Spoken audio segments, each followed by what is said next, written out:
Today we're taking a look at what I think is one of the best three-row crossovers available in the United States. It's the Hyundai Palisade, and for this model year, it's become significantly larger and significantly more premium than before, but its starting price is still pretty reasonable. If you're shopping for a Grand Highlander, you should absolutely put one of these on your shopping list because you're going to save cash and you're also going to get, I think, a better interior. And if you don't need quite the kind of room that we find in the General Motors SUVs, the Acadia, the Traverse, and the Enclave, you might want to check out one of these because again, it's going to be less expensive than a lot of those options.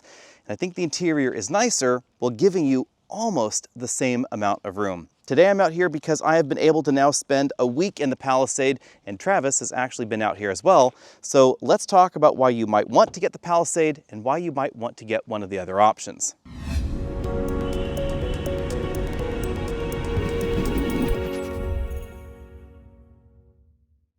But to set the stage, we should talk about the general pricing first. Starting at $41,035, including destination, this is notably less expensive than a Grand Highlander, certainly less expensive than a Buick Enclave. And fully loaded in Buick Enclave competing trim, this calligraphy model comes in at $57,800. That is also less expensive than the Grand Highlander lineup. And coming later this year, you'll even be able to buy one of these with an all-new hybrid system under the hood.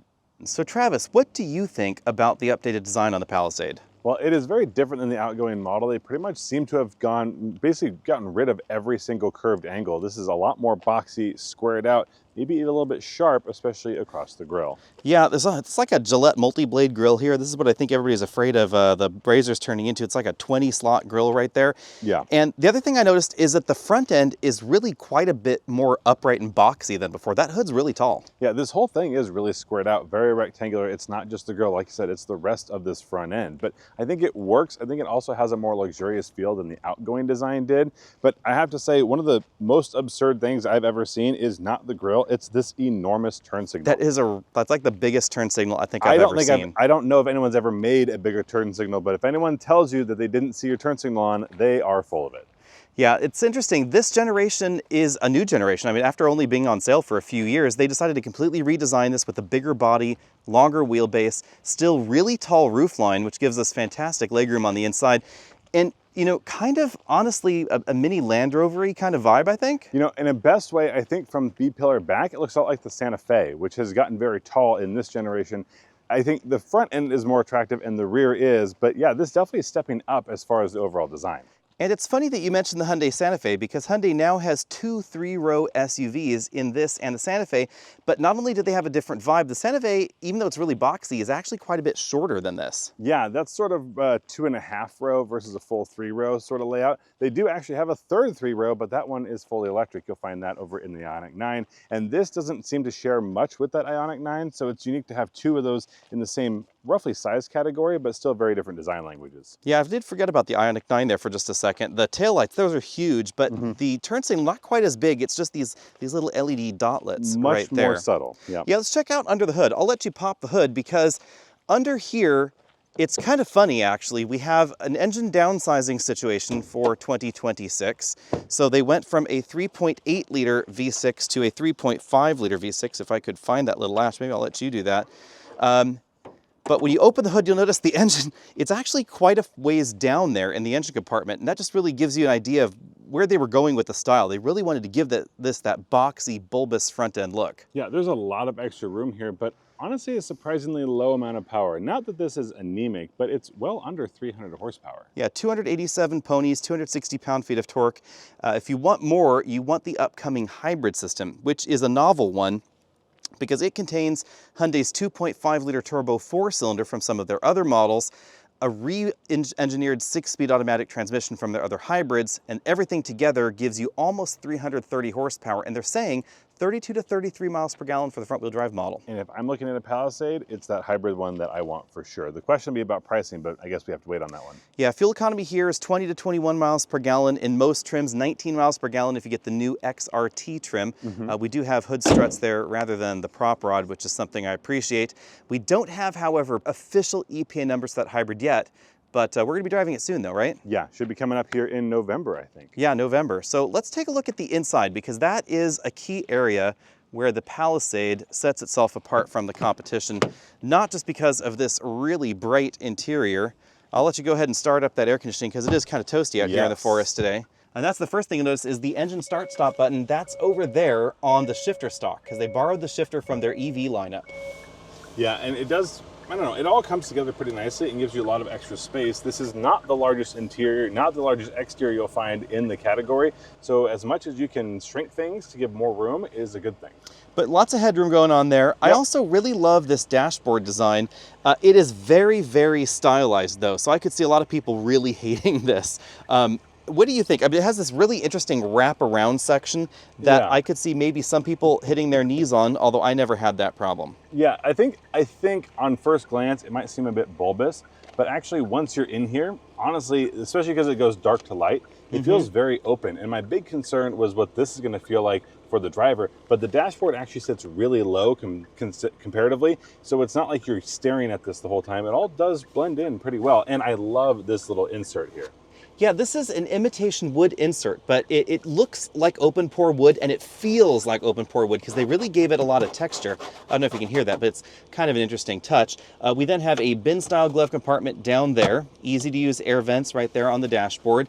Thankfully, lots of physical buttons and knobs, so they didn't delete those. We have a little LCD down below for the climate control, and then Hyundai's twin LCD setup in the dashboard. That one offers CarPlay and Android Auto integration. But the instrument cluster, it's not as configurable as some.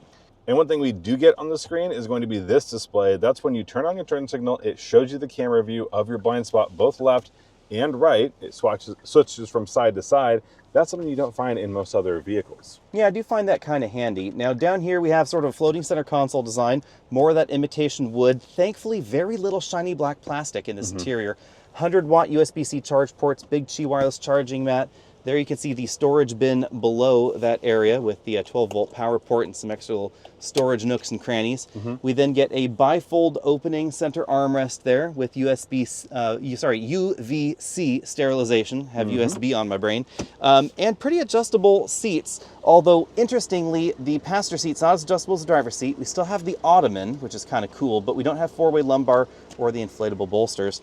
Watch you hop into the second row here. There is quite a lot of room back here, and I appreciate the sort of airy feel, the vibe that we get in this interior, especially with that lighter headliner. Now, obviously, when you start putting bicycles and things in here, that's going to get dirty. Yes. But what do you think of that dual pane moonroof? It's not like the one we find in the GMs where it's a huge single pane. This is a regular one up front and then kind of a medium-sized one behind. It's an interesting split. I'm not sure how much I love it. This one obviously can open. I don't believe this one does. That one does not. But it does have a sliding shade. So that's sort of a nice that you get that opening, but you can also have it in one big sheet with one, I guess, support bar across that opens the front and not the rear. That might be a better way to go. But obviously, if you did that, you wouldn't have a great spot for these controls. Yeah, I do like the position of the climate controls, keeps them out of the reach of kids' hands, and it also gives the third row something to look out because you'll notice these headrests or head restraints here, they're actually in front of the rear part of that opening. So we do get a lot of opening there. In the center console area here, we also find a power inverter port and then pull that drawer out below. Yep. Because we get a little storage cubby there. That's kind of a nice touch. Pretty decent kick up on the floorboards here, though. That's a pretty decent height increase between the second row floor and the third row floor, which means obviously we need to have you hop back there into the way back. Even with the power seats here, the second row seats move in a manner that lets you leave a child seat latch anchored into place in the forward-facing position and still easily get back there into the third row. But once you're back here, things are a little bit tight, and that is what we'd expect. Now, I do actually have the option to slide this seat forwards or backwards, so I can go ahead and slide it back a little bit. That does actually give me just enough room to not be squeezed into here. The headroom is not bad. I am running out, but it is going to be close. So if I needed to squeeze back here, I could. And my vents located just up here, which is a little bit nicer than having them tucked off to the side. Yeah, the one thing worth noting, guys, out there is that the legroom figures with the third row seat slid all the way back, like you see on the spec sheet. That's pretty similar to something like a Chevy Traverse. Same thing in the Grand Highlander, but if you want the most cargo space behind that third row, you're going to have actually quite a bit less legroom than we find in something like a Traverse, Acadia, or an Enclave. And speaking of cargo, let's hop out and go back here to the cargo area. Maybe you can stay there, Travis, and then you can show us what that powered seat mechanism looks like. Is your seat moved all the way back? So this is all the way back. and I can go ahead and slide it all the way forward. And it doesn't seem like an enormous amount, but it really does start to add up. And it does make a pretty big difference when it comes to the amount of cargo room you get here. So I'll move this 40% side. That's the difference between forward and backward over there. And that made the difference between 4 of these 24-inch roller bags lining up in the back, right like this. That would equal the Chevy Traverse, or with that seat back, you can only put 2 back here because they have to now go in this position, and that's half of what we find in the Traverse, Enclave, and Acadia. Also, versus those bigger sets, keep in mind, guys, of course, the Enclave is about 7 inches longer than this overall, so no mystery where the space comes from. We also don't have as much storage space right here under the load floor in the back. So let us know down there in the comment section, is this sort of the Goldilocks just right sized vehicle? What do you think? Well, I have to say, especially for the third row, it's got tons of adjustability as well. So even though it's a little bit tighter, if you have smaller folks, it'll be more comfortable. Do you need it bigger? I don't think so, as long as you know you don't need a full car of large people and all of their luggage. I think this might be a perfect fit for most families. In a segment increasingly powered by 4-cylinder turbos, this V6 engine is certainly one reason that some folks might want to choose this over the competition. Yeah, between this and something like the Pilot, there are very few others I can think of that have a V6 engine under the hood. Pros and cons for each, but smooth and pretty good sounding are going to be in the pro category. Yeah, the downside though is going to be the acceleration. I had hoped that the pretty lazy acceleration that we experienced at the launch event a few months ago was just an aberration. It is not. This one went 0 to 60 in the exact same 8.3 seconds. That's not slow, but it's not average by modern standards either. No, slow for sure it isn't, but the whole category is moving more towards performance. And performance doesn't always mean sports car handling, but we get a lot more power these days. It's easier to get more power. Exactly. So off the line and giddy up and go, this is falling a little bit behind. Chevy's Traverse, for instance, will go 0 to 60 nearly a second and a half faster than this, thanks to that turbocharged engine. And we get actually pretty still reasonable performance in a Grand Highlander, even though it produces significantly less power than this with its base 2.4 liter turbo. On the other hand, the braking score did improve versus the preliminary scores up there last time we drove this. We got 127 feet 60 to 0, just 114 feet 60 to 0 in this model. So pretty short thanks to those nice wide tires and a relatively light curb weight. Yeah, all things considered. That's also the importance of our measure system, is that it's in the same spot every time in as close to the same conditions as we can get. Because wherever you're at, different road surfaces, you know, it's all about scale. So thank goodness that this scored better, because 127 would be a little bit on the disappointing side. Yeah, that's actually closer to what we find in some of those GM big SUVs, the Acadia, etc., because of the added weight that we find in those models as far as the stopping distances goes. I also have to say I'm going to bump up the handling score up to a B+, because in this segment, remember, we're talking mainly about big, family-friendly 3-row vehicles. Something like a Durango is technically in the midsize segment, so is the Explorer, so is the CX-90, but all 3 of those are significantly smaller on the inside than this, so I'm not sure they really count. And if you're looking at what people are actually going to cross-shop, I might look at this and something like a CX-90, and while that CX-90 might handle better, it doesn't ride better. Out on a rougher road like the gravel road that we're on here, I give ride quality an A, basically the same score that we had at the first event, because the suspension's pretty well controlled. It handles large bumps and small bumps pretty nicely, and it's relatively quiet even on some of the rougher road sections here. The rear suspension doesn't get upset like some of the less expensive, smaller, older entries in this segment can, but honestly, most of the competition is also pretty well done, pretty well rounded in this segment. Yeah, it's a pretty strong departure at this point from the body-on-frame design that SUVs used to come from, and especially with the third row. This one feels so much more car-like, leaning heavy into the crossover, and comfort is what comes along with it. Yeah, if you're trying to cross-shop this against something like a Toyota Sequoia or a Nissan Armada, which really aren't going to have more room on the inside than this is going to be better to drive in just about every situation. And there's a really good balance going on here, a good blend of priorities, I would say, in this vehicle. Also, the cabin is pretty quiet. We measured 63 decibels here on the recently repaved road surface. That's pretty similar to what we expected, what we got those preliminary scores out there up in Northern California, and pretty similar to the quieter entries like the Buick. But unlike the Buick, when you floor this, you don't get 4-cylinder engine sounds. You get that V6 sound, which is It's not the most exciting engine, but it sounds pretty nice and refined. Yeah, a little more sultry, all things considered. Yeah. And thank goodness you got your road repaved, because now our numbers are way closer. But the noise that makes its way into the cabin is significantly more pleasant. Yes. And that's one where I wish we could throw a subjective score in there, so that's what I'm doing now. But decibels are still decibels. GM spent a lot of time quiet tuning the floorboards, the wheel wells, etc., but not as much time keeping those engine sounds from the passenger compartment. And when those engine sounds don't sound as nice, you really notice.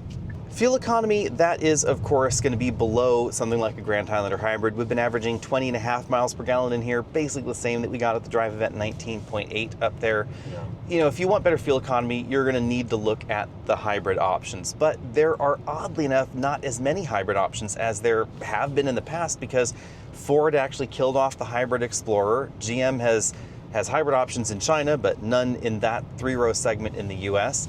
You're basically looking at Santa Fe hybrid, the Highlander hybrid, the Grand Highlander hybrid, the CX-90 mild hybrids or plug-in hybrid, which again, kind of small on the inside, or this. Right, and the Telluride that this is closely related to, no hybrid there either, at least not. But we know one's coming soon, so stay tuned. We're probably going to be seeing that new Telluride really soon. And since it is the sister ship to this, we all know it's basically going to get the same length, the same stretch, the same drivetrain changes under the hood, just wrapped in a different wrapper, probably just a little bit sportier vibe. And I will give you all guys a little secret here.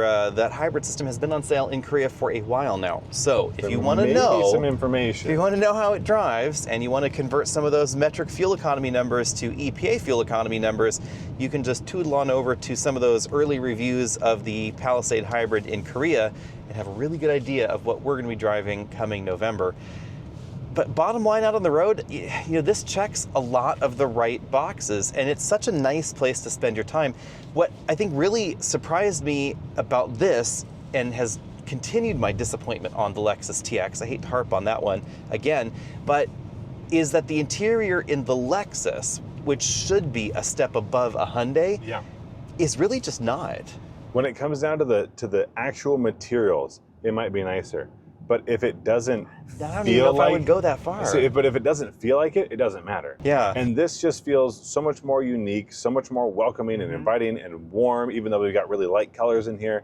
And a lot of those Lexus models, including the TX, are falling short in that category. Yeah, the TX has a lot of hard plastics, a surprising amount more hard plastics within easy driver's reach than this. We don't have things like the nice fabric inserts on the dashboard that help dress things up. Color scheme aside, because you can get this in a black on black interior, which I think also is a little oppressive on the amount of darkness we find in there. Sure. But aside from that, I think actually most of the materials in here feel nicer than the Lexus do. There are a few touches in the Lexus here and there that do feel nicer, and the audio system is better in the Lexus. Yeah. This Bose sound system, it's not my favorite. The Bose system in the Buick, for instance, is definitely nicer. There's nothing wrong with this one. It's just kind of averagey. Yeah. And you will find a much nicer system in the Lexus. But, aside from that, you'll also find a much larger price tag. Yes, that's the biggest difference. For me, at least, one of the most surprising things about the Palisade is its price tag, because when I heard that not only was it going to get larger in this generation, but also go up market, I'd expected the price tag to accelerate beyond what we see in the Grand Highlander, and maybe be a little bit closer to something like the GMC Acadia.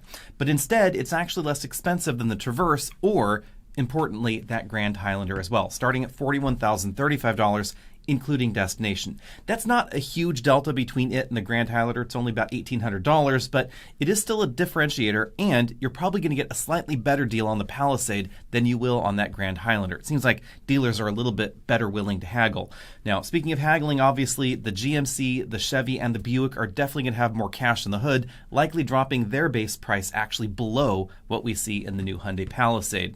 Now, the reason I'm focusing on these models is because, as I said, the Palisade is kind of in a weird subsegment. Yes, you could obviously cross-shop it against any three-row, from a Highlander or a Sorento on up to some of the smaller body-on-frame vehicles out there, but really its closest competitors are the General Motors triplets and that Toyota Grand Highlander when we're talking about the room you get on the inside. And that's really important, because on the inside, it is definitely a step above the Pilot, the regular Highlander, that Sorento, the Ascent, the Pathfinder, the Explorer, and yes, even the Volkswagen Atlas. I have had a number of questions about that recently. The Atlas is definitely well packaged and boxy, but you will find more real-world legroom and more cargo room usable both in the Palisade. And that's why we should probably dive a little bit deeper into the specs here. So when we take a look at the legroom numbers, remember the way that the legroom numbers are measured, the SAE standard for that, it goes from a virtual hip point to a virtual ankle point in a straight line, and then they add 10 inches. That's really important to understand. If I use this pen and pencil as an explanation here, if we were to measure hip point over here to ankle point down there, this is the theoretical knee joint right there where they meet, and the seat is very upright, say like a kitchen chair or the chair that I'm sitting in right here, you measure across diagonally that measurement, add 10 inches, and even though you have a very comfortable seat with lots of room, you actually have a smaller legroom measure than if the seat was really reclined like that, because now you've really stretched out that difference, or that distance rather, from the hip point to the ankle point, and you're still adding 10 inches, so that number gets even bigger. So remember, seating position has a huge impact on legroom, and when you look at some of these competitors, this will become a bit more obvious. So for instance, in the Chevy Traverse, according to the numbers, we have 117.9 inches of combined legroom measured by the SAE test. Now in my test, where we actually physically run a ruler, well a tape measure, around everything, we have 107.25 inches of combined legroom. That's row 1, row 2, row 3. Very, very important when we're talking about 3-row vehicles, especially where the second row moves and the front row moves, that you talk about combined legroom. And I know a lot of people where this just flies right over their head. So here's the deal. The front row and often the second row move. So looking at these numbers combined is really the only way you're going to know how big the inside of something is. Just because there's a lot of legroom up front doesn't mean you're going to have more legroom somewhere else, because again, those rows move. Now, critically, seat back to seat back measures are what we have been taking here at Auto Buyer's Guide in every new vehicle that we test, and soon we're going to start pushing those numbers into videos when we have more complete data on the entire segment. But we do have data on the General Motors triplets and the Palisade and the Grand Highlander, thankfully enough. So with the front seat all the way back at a 70-degree angle, second row all the way back at a 70-degree angle, that's the angle the SAE measure uses, by the way, you get 29.5 inches between the front row and the second row, 22 inches between the second row and the third row in the Traverse, the Acadia, and of course the Buick Enclave. In the Palisade, we have more. We have half an inch more in the second row, and importantly, 3 more inches in the third row. The reason that 3 inches is important is not because you're going to try and stick Gumby in the back with some sort of crazy long legs. It's because that third row also moves in the Palisade. So you could move that third row all the way forward, still have more legroom than something like a Pilot or an Atlas or any of those other smaller ones that we're talking about, and have a cargo area that is class leading in terms of capacity, being able to fit 4 24-inch roller bags back there in that cargo area. That brings us along to the competition here. Let's talk about the Grand Highlander first, because it, I think, is the closest competitor. If you're thinking, Asian, more reliable vehicle rather than the GM vehicle, you're probably going to be cross-shopping these two. The Grand Highlander is a little bit more expensive, and it has the choice of 2 hybrid systems, 2 very different hybrid systems. There's the classic Toyota system shared with the regular Highlander, also very similar to what we find in a Camry and a RAV4, etc. It's a 4-cylinder engine, an e-axle in the back, and the planetary power split setup up front. This appears to be the most popular drivetrain in the Grand Highlander, although it's difficult to get details. We then have a base 2.4-liter turbo, common with a wide variety of Toyota models. That engine is a little bit gruff, but it's probably pretty reliable, as is the 8-speed automatic transmission. Then we have the hybrid Max system, which fundamentally is actually closer to Hyundai's typical hybrid system than a classic Toyota system, because it has a regular 6-speed automatic transmission, it has a regular engine, in this case a turbocharged engine, which is an interesting twist for Toyota, and then it has an electric axle in the back, and that's the key difference between it and the Hyundai systems. Hyundai prefers a mechanical all-wheel drive setup. Toyota uses this e-axle in the back, and they've borrowed that e-axle from some of their other vehicles in the lineup, meaning it's a little bit on the heavy side, that rear motor in the hybrid Max systems. Performance is definitely better than the regular hybrid or the regular drivetrain, but not as good as you'd think those power numbers would be. Also, Toyota has been at the hybrid game a really long time, but not the regular automatic transmission hybrid game. So the Hyundai hybrid systems tend to be a lot smoother. We are driving the Palisade hybrid soon, so be sure and stay tuned for that video. It actually may be out by the time you watch this particular video. It's a next generation Hyundai hybrid system with a twist. It's going to have the 2.5-liter turbo plus electric motors and a completely redesigned transmission to eliminate some of the longer-term maintenance concerns that we found with the first generation system. So in the older Hyundai hybrid systems, there's a belt alternator starter belt that has to be inspected or replaced every 60,000 miles. The new design does away with that, so should be a little bit lower on the maintenance. Now, the important thing is that the Grand Highlander is again snugger on the inside, and both of these are snugger than our next competitor, which is the General Motors triplet set. Now, I know I said that legroom is a little bit favoring the Palisade here, and that is still true, but the other ones are wider, and that's the thing that I think gets lost sometimes in the spec sheets here. The back seat especially, the third row in the Acadia Traverse and Enclave, is about 3 inches wider than a Palisade, about 3.5 inches wider than a Grand Highlander. So yeah, you can fit 3 people in the back of the Hyundai or the Toyota, but those 3 people will be more comfortable in a Traverse or an Acadia or an Enclave. And that rear seat is a little bit higher off the ground in the GM triplets. But importantly, it doesn't move. So you stuff 6 people or 7 people in there, you're not going to be able to put as much cargo behind them as you could in Grand Highlander or Palisade if those people were willing to just snug up a little bit and use some of that cargo in the back. Also a win for GM's triplets is the infotainment software, whether we're talking about the really long, sleek single screen in the Buick, the vertical screen in the GMC, or the huge, huge panoramic display setup that we have in the Traverse.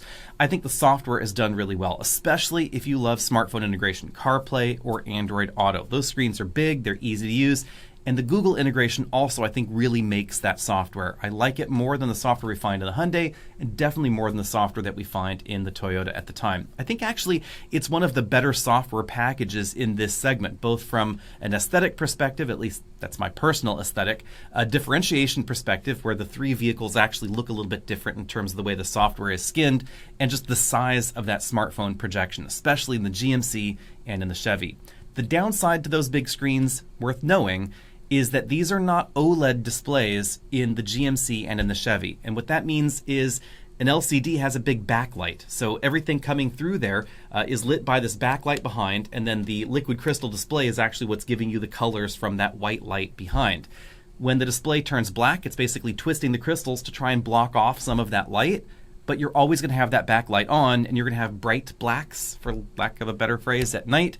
So especially if you live in a really dark area, those screens are always going to be pretty bright, and the bigger the screen, the more brightness you have in the cabin. That's why we have OLED displays in really expensive vehicles, but price tag here, that's why we find that particular setup in the GM. Bottom line with the Palisade, I think Hyundai really did knock it out of the park.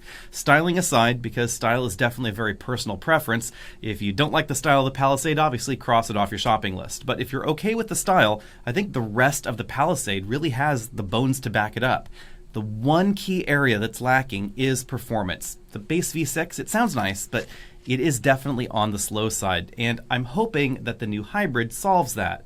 And if it does, it's all really going to come down to pricing of that hybrid system and how available that hybrid system is, as far as whether that would be my favorite in this segment. But I'd say it's a pretty strong contender at this point in time. I know if I were shopping for a 3-row vehicle in this segment right now, it would actually be a really tough call between the GMC Acadia and the Palisade would probably get the nod because of its long standard powertrain warranty especially, and the fact that the price tag, generally speaking, is going to be lower than that GMC Acadia. It's not going to have Super Cruise, that's definitely a fantastic feature in the GMC, and it's not going to have the towing capacities that we find in the rear-wheel drive competition, the bigger rear-wheel drive competition, I should say, or a Dodge Durango or Grand Cherokee L. But if you don't need to tow over 5,000 pounds, honestly, all of these options are very, very similar. Let me know what you think about all that down there in the comment section below, and what would your pick be in this segment? See all of you later.